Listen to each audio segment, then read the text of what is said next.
Radio Forex Hispana presenta en vivo y en directo el punto de encuentro, el punto donde tú te sumas. Esto es Punto 9 con Sergio Rocha. Comenzamos. 9 de la mañana con 30 minutos, 9 con 30 hora de Nueva York. Gracias por estarnos acompañando el día de hoy en este espacio en vivo aquí a través de Radio Forex Hispana. Yo soy Sergio Rocha y le doy la bienvenida para este programa del día de hoy, día 12 de febrero, viernes, gracias a Dios es viernes 12 de febrero. Y bueno, pues en esta jornada volvió de su feriado Japón y volvió cimbrando otra vez el mercado. El índice de referencia en el mercado de valores de Japón registró su mayor pérdida porcentual esta semana desde la crisis financiera mundial por los temores precisamente alrededor de la salud de la economía de Estados Unidos y los bancos en todo el mundo. El Nikkei 225 de Tokio cerró este viernes con una caída de ni más ni menos que 4.8% para terminar en las 14.952 unidades, perdiendo así un 11% esta semana, lo que le convierte en su mayor descenso semanal desde octubre del 2008.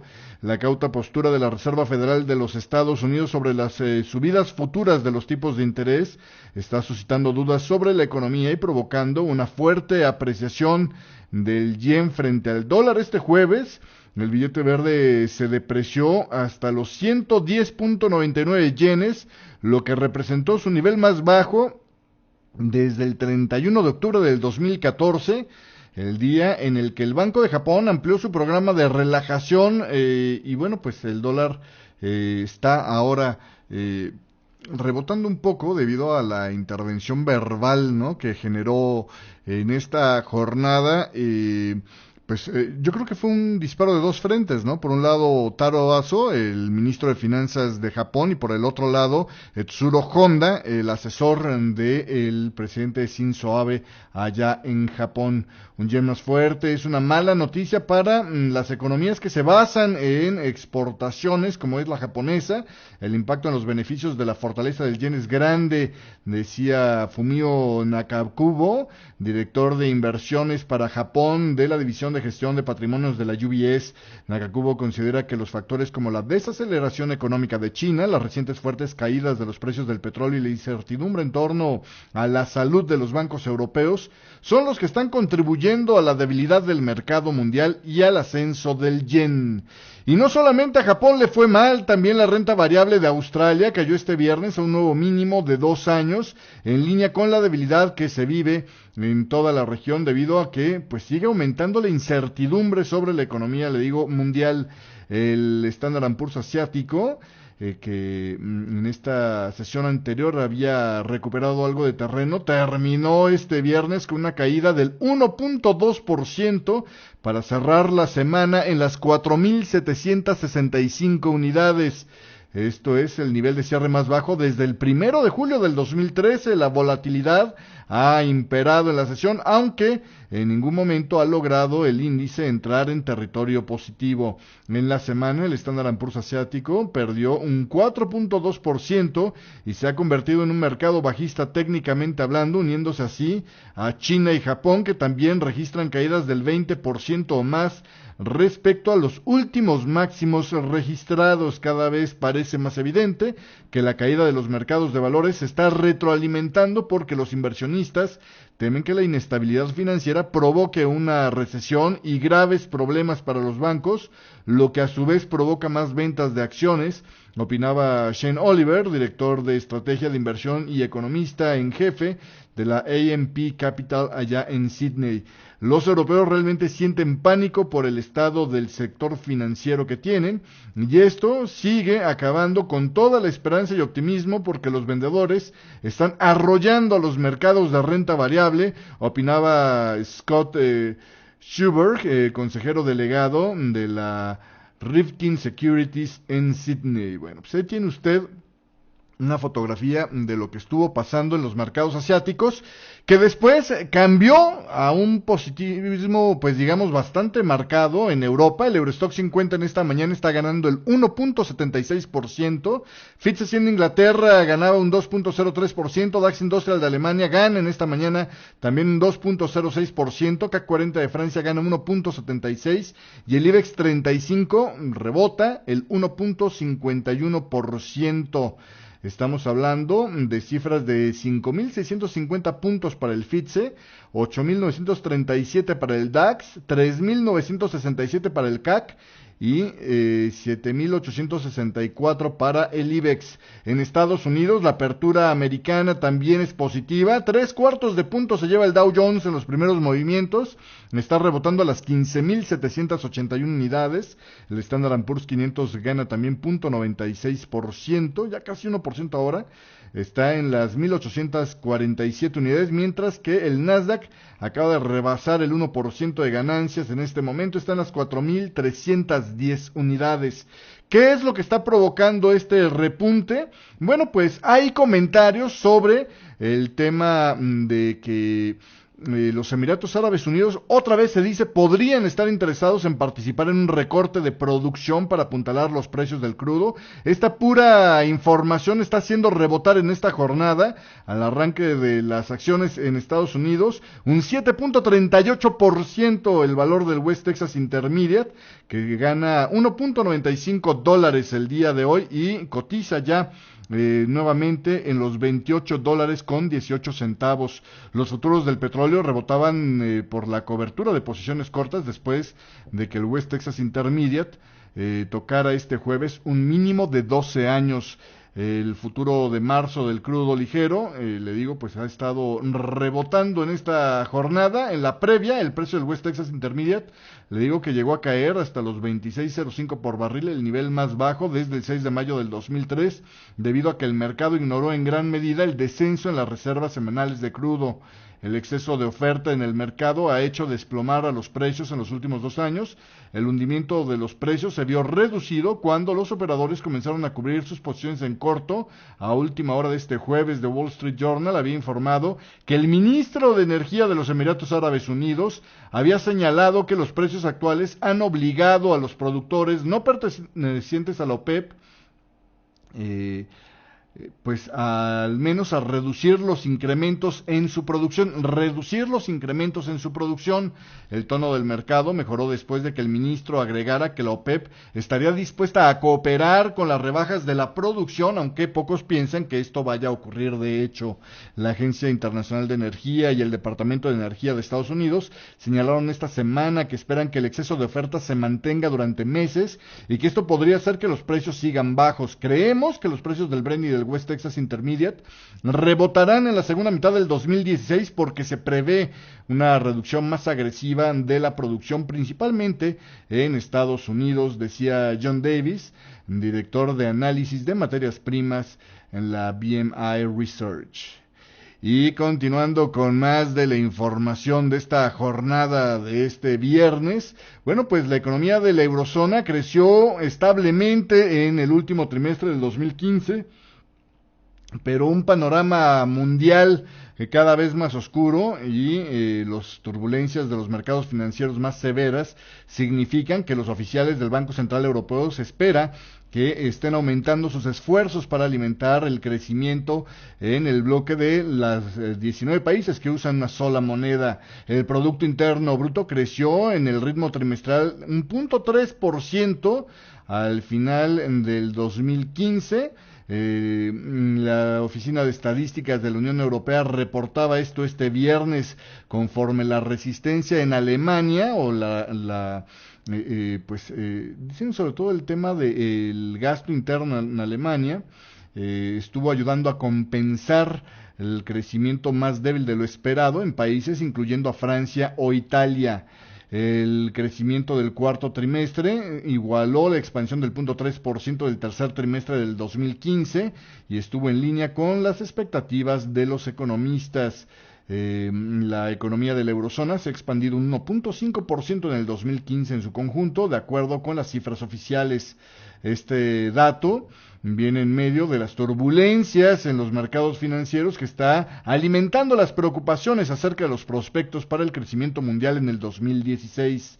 Los mercados, tanto en Europa como en Asia y en los mismos Estados Unidos, han estado cayendo las últimas semanas con pues a las acciones bancarias haciendo la mayor parte de esta venta y bueno, pues obviamente subrayando las preocupaciones de los inversionistas de que las tasas de interés negativas puedan llevar pues a algunas amenazas en cuanto a la rentabilidad de este sector y pesaría entonces posiblemente en el crecimiento.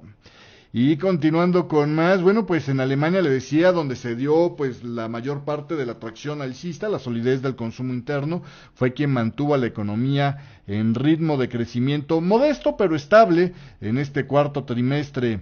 El Producto Interno Bruto alemán creció en el último trimestre del 2015 a un ritmo del 0.3% trimestral, el mismo que el tercer trimestre y en línea con las previsiones de los economistas. En términos interanuales, en Alemania el Producto Interno Bruto aumentó 1.3% para el cuarto trimestre, una décima menos de lo previsto por los economistas. Y continuando con más, también se dio en Alemania el dato de inflación. La inflación interanual se situó en enero en el 0.5%, decía este viernes la Oficina Federal de Estadísticas, después de que en diciembre estuviera en el 0.3%. Sin embargo, en comparación con diciembre, los precios bajaron en enero un 0.8%. Esto se debe, dice, a las rebajas que se hacen después de Navidades en paquetes de viaje o en prendas de vestir. La caída de los precios de la energía, que ha bajado un 5.8% con respecto a enero del 2015, ha sido uno de los frenos de la inflación. En cambio, los precios de los alimentos estuvieron en enero de este 2016 0.9 por arriba del mismo nivel del año anterior. El índice de inflación está, en todo caso, todavía muy lejos del 2%, que es el punto donde el Banco Central Europeo considera que debería de tener cercano, pero por debajo de esta cifra, a el índice de precios al consumidor en el mediano plazo. 9 de la mañana con 41 minutos, vámonos a un corte comercial y de regreso le voy a tener más información, sobre todo todas las declaraciones que estuvieron haciendo en Japón en esta jornada, a consecuencia de este reanudar de las caídas allá en lo que es precisamente este país de Asia, Japón, la tercera economía más grande del mundo, que sigue cayendo y fuerte. Le voy a tener lo que dijo el gobernador del Banco de Japón, para defender su propuesta de entrar en las tasas negativas. Todo esto después del corte comercial. Punto 9. Lo hacemos juntos.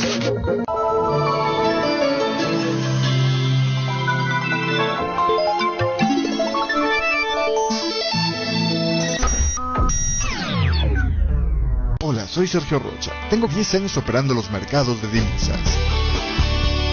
Déjame acompañarte con mis comentarios y la mejor música en inglés y español todos los días desde la apertura de mercados en Europa hasta el mediodía americano. Aquí, en vivo, en Forex Hispana Web Radio. Sintonízanos de lunes a viernes por www.forexhispana.com. Punto 9. Conducido por Sergio Rocha. Seguimos con más en vivo aquí a través de Radio Forex Hispana. En Italia el Producto Interno Bruto preliminar del cuarto trimestre aumenta 0.1% en el comparativo trimestral y 1% en el comparativo anualizado. Se esperaba que el Producto Interno Bruto aumentara un 0.3% trimestral y 1.2% en el año. Y ahora sí vamos con el tema de Japón. El gobernador del Banco de Japón, Haruhiko Kuroda, fíjese usted, culpó a la excesiva aversión al riesgo de los inversionistas por la caída en los precios de las acciones globales, ignorando así las críticas de que su decisión de adoptar tipos de interés negativos estuviese en parte detrás del reciente desplome del mercado. Yo aquí nada más preguntaría, ¿y qué es lo que está causando esta excesiva aversión del riesgo? Pero bueno, en fin, el índice Nikkei de la bolsa de Tokio cayó un 3.3%, le decía, a un mínimo de 15 meses, y el yen saltó a un máximo de 15 meses después de que los inversionistas buscaran la seguridad de la moneda japonesa, o cerraron el carry trade mayormente debido a la preocupación sobre la salud de los bancos europeos y las perspectivas económicas mundiales. La volatilidad de los mercados borró con creces el impacto positivo en el mercado que Kuroda había logrado o había por lo menos esperado alimentar con su decisión del mes pasado de adoptar una política de tipos de interés negativos.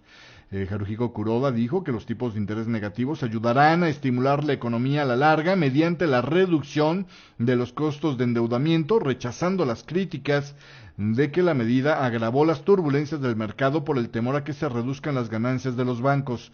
No creo que la política de tipos de interés negativos del Banco de Japón esté detrás de las recientes turbulencias en el mercado, señaló Kuroda al Parlamento este viernes.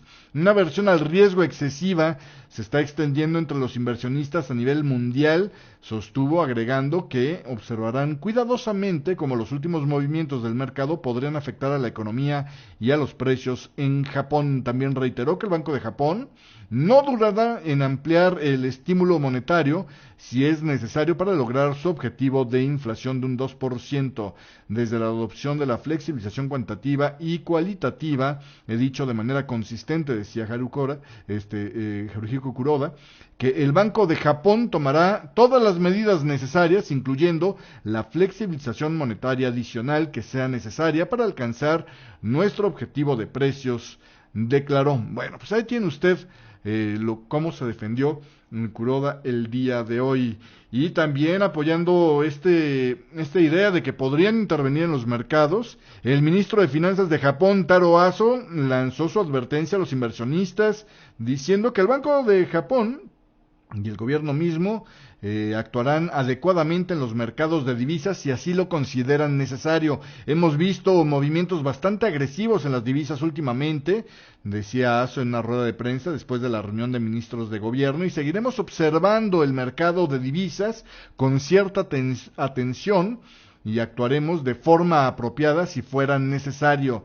Estos comentarios, pues le digo, vienen después de estas caídas, como la de hoy, de un descenso del 4.8%, y los bamboleos del yen, que hoy, por cierto, sigue teniendo un rango amplio, son 153 pips, pero está empezando a tener rebotes cada vez más fuertes, precisamente después de estas intervenciones verbales, podríamos decir. El par que más se ha movido el día de hoy, por cierto, es ¿cómo se llama? El yen japonés, precisamente con respecto al dólar, de los 6 principales pares, es el dólar yen con 153 pips, seguido después por la libra, que tiene un rango de movimiento el día de hoy de 122 pips. Y continuando con más información, también el asesor de Shinzo Abe, el señor Etsuro Honda, dijo este viernes que el Banco de Japón podría convocar una reunión de urgencia para llevar a cabo una nueva relajación monetaria si se mantuvieran las turbulencias en los mercados financieros. Agregó que el Estado tendría que retrasar las subidas del impuesto a las ventas previstas para el próximo año y debería de considerar un nuevo paquete de estímulo fiscal. Los comentarios de Honda, realizados en una entrevista para The Wall Street Journal, ponen de manifiesto el creciente sentimiento de urgencia de los responsables de política monetaria en Japón, porque la apreciación del yen y el desplome de la bolsa amenazan con minar más una economía que de por sí ya está siendo frágil.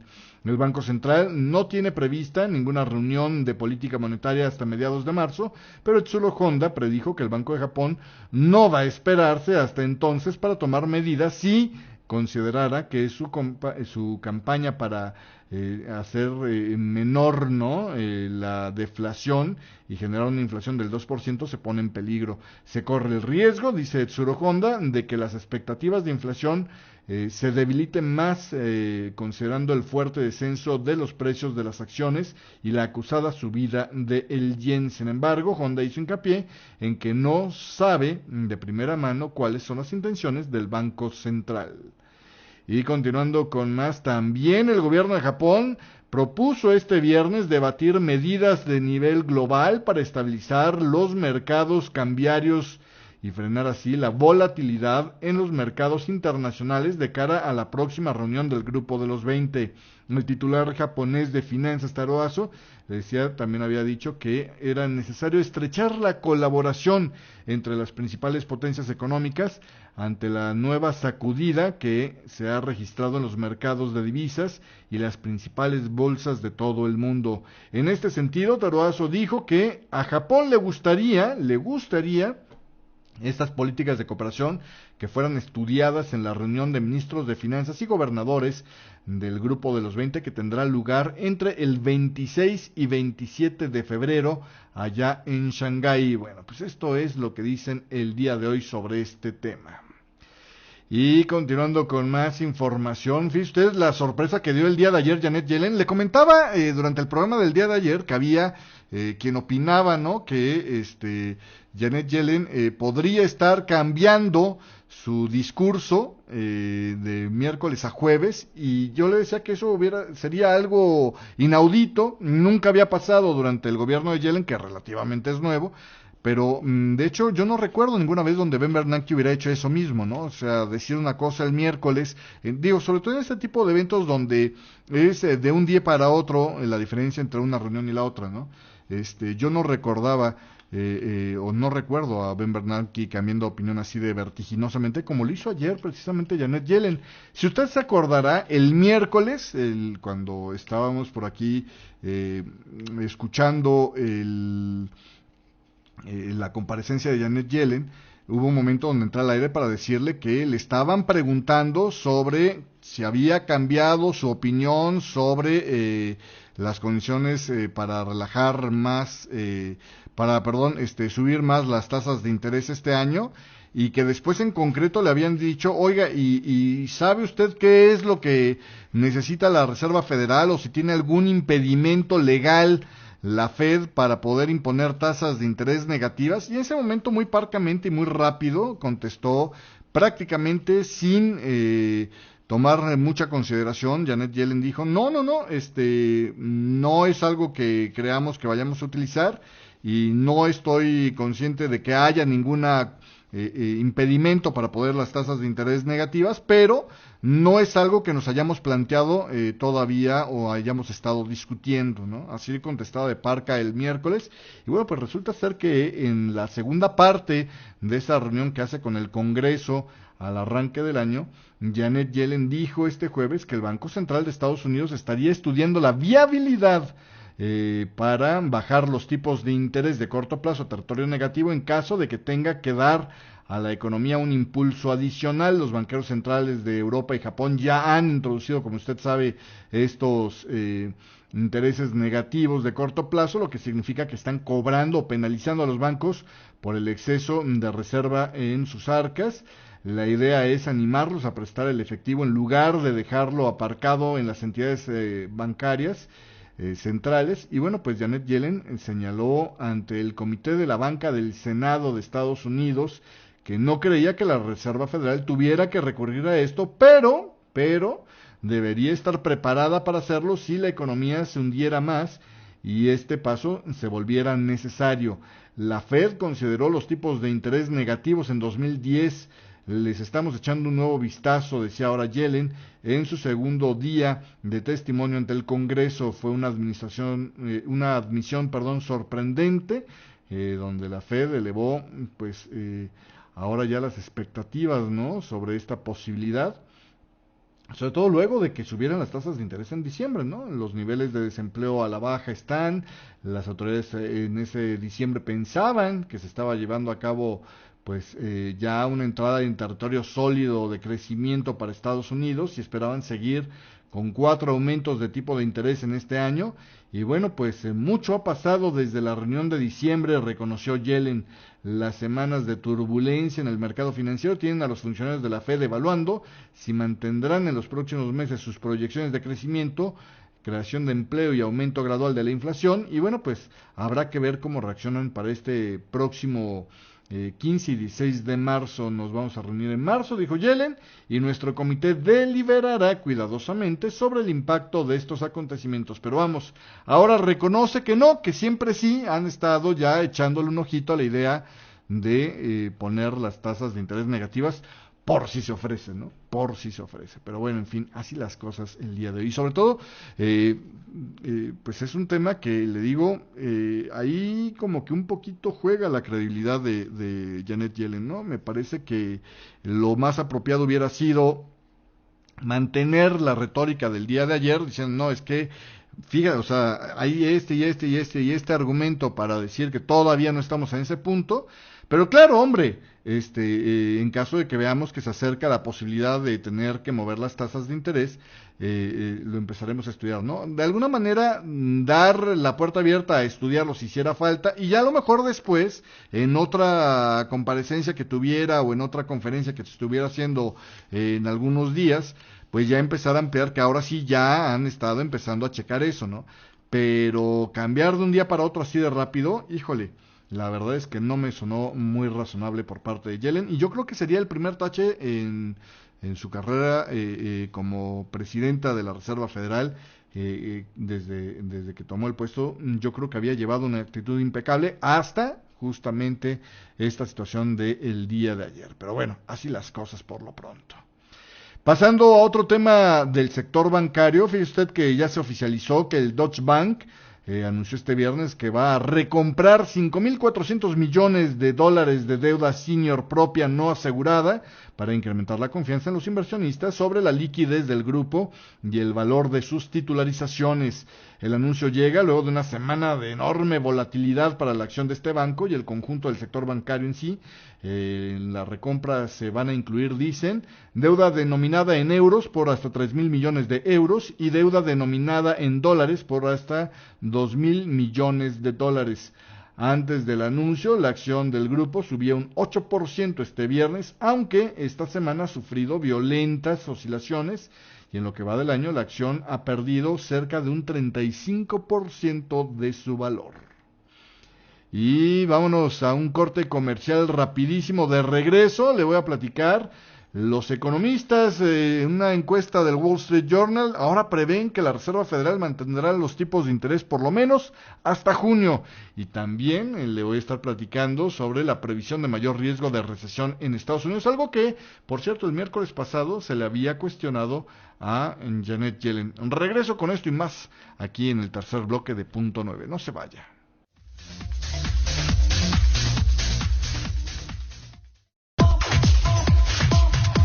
Punto 9. Lo hacemos juntos.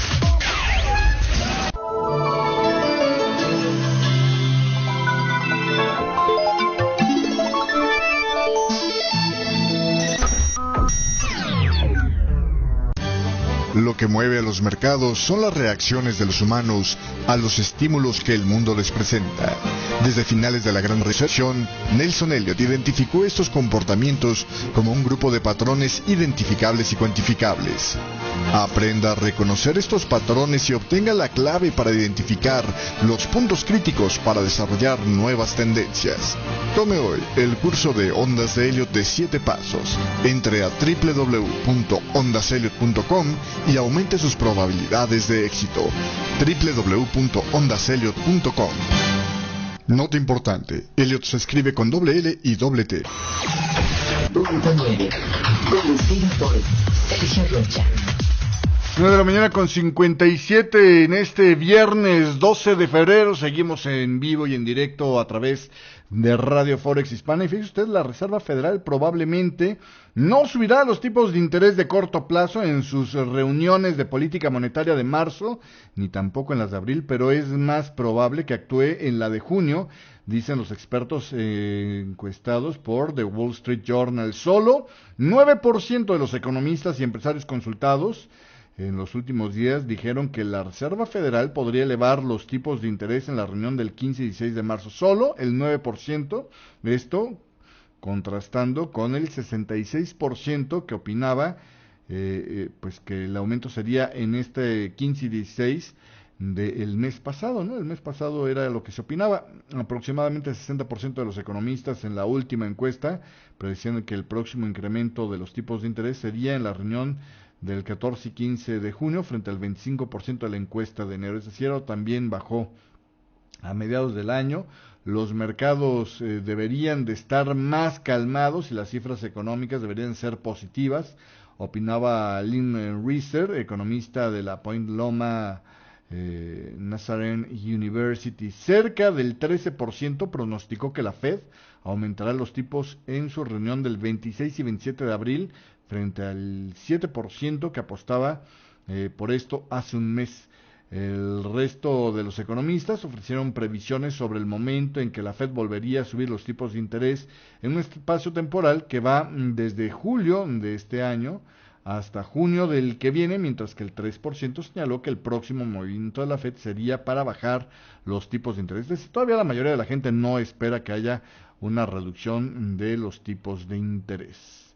Y continuando con más información, fíjese usted que el riesgo de que Estados Unidos entre en recesión está aumentando debido al desplome de los mercados financieros. Esto es lo que se desprende de la última encuesta que realizó, te digo, el Wall Street Journal. Las probabilidades de que Estados Unidos entre en recesión en los próximos 12 meses ha aumentado hasta un 21%, el doble de lo que tenía hace un año, y es el nivel más alto desde el 2012, según la estimación de lo que dice este informe. El endurecimiento de las condiciones financieras son una preocupación sustancial, decía Thomas Koster, economista de la Standard Chartered, en referencia al deterioro generalizado de los mercados financieros. Los temores de los mercados son un reflejo del miedo de los inversionistas a que el crecimiento económico mundial se esté ralentizando. Y ya sale en esta mañana el dato de precisamente el índice de la percepción del consumidor de Michigan y Bloomberg. Quedó en 90.7 para mitad de febrero, las condiciones actuales 105.8 y la proyección de inflación a 12 meses aumenta un 2.5%. Las expectativas quedaron en 81.0 para mediados de febrero, la proyección de inflación a 5 años más 2.4%, y los inventarios de empresas también aumentaron 0.1% en diciembre, dicen el día de hoy. Bueno, pues estos son los datos que se acaban de publicar por parte de la Universidad de Michigan y Bloomberg. Deje ver si le puedo dar un poco más de contexto sobre este tema. No, todavía no. Tengo también comentarios de Dudley, que está declarando estas mismas horas, a las 10 de la mañana. Dice que la política monetaria de Estados Unidos es apropiada y bastante acomodaticia, dado el exceso de rezago en el mercado laboral y baja inflación. Esto es lo que dice William Dudley, que se le nota un poquito más dovish que a Janet Yellen. Dudley dice que un gran golpe por fuera sigue siendo el principal riesgo para la economía de Estados Unidos, y también dice que es poco probable que un riesgo de inflación significativa amenace la expansión de los Estados Unidos en este momento. Dice que sectores claves de la economía de Estados Unidos están en forma, los sectores claves de la economía de Estados Unidos están en forma, el sistema bancario está mucho mejor capitalizado y los mercados... mucho mejor capitalizado, dice en sus comentarios preparados para esta comparecencia del día de hoy. Y deje ver si tengo más información en esta mañana sobre el dato de los inventarios que se dieron inventarios de empresas que se dieron a conocer el día de hoy. Estos en el mes de diciembre aumentaron 0.1% con respecto al 0.2% esperado, pero siguiendo una revisión hacia el alza del mes anterior. Los inventarios minoristas aumentaron 0.4%, mientras que los inventarios mayoristas declinaron 0.1%. Los inventarios de fábricas aumentaron 0.2%, como se había anunciado previamente. El total de los inventarios de negocios, excluyendo el sector automotriz, aumentó 0.1%, mientras que los inventarios minoristas, excluyendo el sector automotriz, aumentó 0.2%. Dice, otros componentes de este índice quedaron mixtos, pero con un 0.8% de aumento en las componentes de inventarios no publicados.